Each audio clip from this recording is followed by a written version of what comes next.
Hello and welcome inside Weather Command. I'm Stephen Morgan. Hey there, everybody. Good morning. I'm Marissa Torres. Appreciate you joining us. It is Monday, March 24th. Back in the saddle, right? Yes, we are. Severe weather over the weekend. We saw that. We might even see a little bit of it today. Yeah. We'll have to watch it along the Gulf Coast. We got damaging winds, hail, all going to be possibilities. The threat that we have today, lower than what we saw yesterday, but still something that we need to pay attention to. From the Florida Panhandle through Louisiana, this low-end threat for severe weather, in a lot of ways, has been materializing today. Let's take you live this morning into Panama City, Florida. Some ominous skies near the Gulf Coast.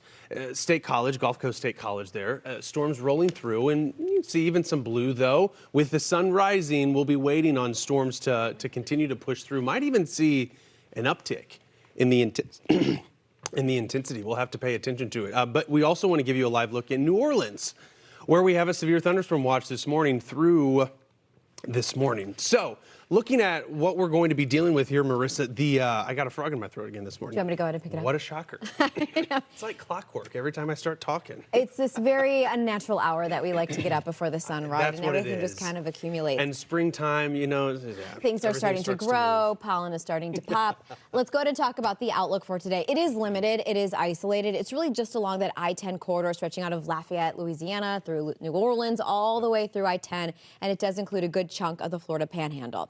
This would be mainly for the damaging winds as well as hailstones.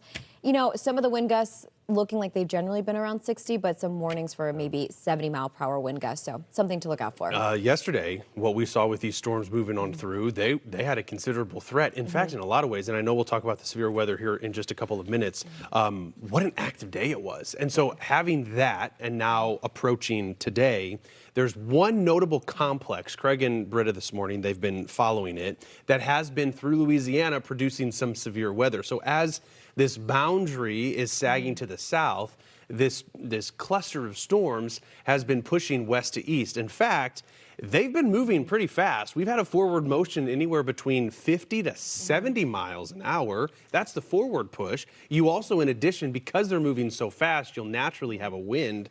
This has been warned for considerable wind threats. 70 miles an hour, a possibility. And this is moving right toward Baton Rouge, which, given the environment we already have, there's an existing flash flood warning that we have. So that's concerning. Baton Rouge will have to watch for, especially with a lot more rain on the way. This could be a prone area for at least early morning flooding into the afternoon. I mean, that could be well over an hour where you have heavy batches of rain, one after another. So the severe thunderstorm warning out ahead of the one Stephen mentioned, this does not have the tag for 70-mile-per-hour wind, but it still could bring a good gust of at least 60, which the threshold for a severe thunderstorm warning would be 58-mile-per-hour wind. So that's a look at over Baton Rouge, where you have to worry about the flood threat, as well as the hail, the lightning, and the winds that are going to accompany this. To your point, it is moving relatively fast, so these storms are moving around 50 miles per hour. They're pushing off to the northeast, but again, they've really been running parallel to the I-10 corridor, so just an area where you might be frequenting that blinding rain at some point. And with this is a brand new flash flood warning for perspective. It runs until 10 o'clock local time, and only about a half an inch of rain has fallen, but as a result, with an additional 1 to 2 inches expected, that could lead to some isolated flooding issues. So we'll keep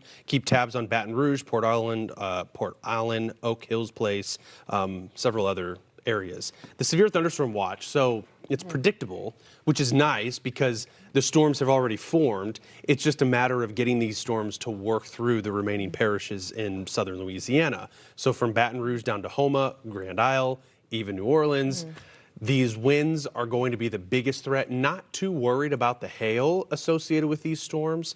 Maybe we'll get some pea-size, maybe penny-size hail, but that would be essentially it. In New Orleans, temperatures, it's wild because as these storms roll on through, big if, the sun comes out, we could warm. Yeah, warming always destabilizes things. In New Orleans, you are within that watch, at least until 11 o'clock local time. Don't want to rule out a tornado. It is a lower threat, but still something to watch. Sometimes especially you get these water spouts that like to come onshore. Either way, that's a look at some of the timing, even in through the evening.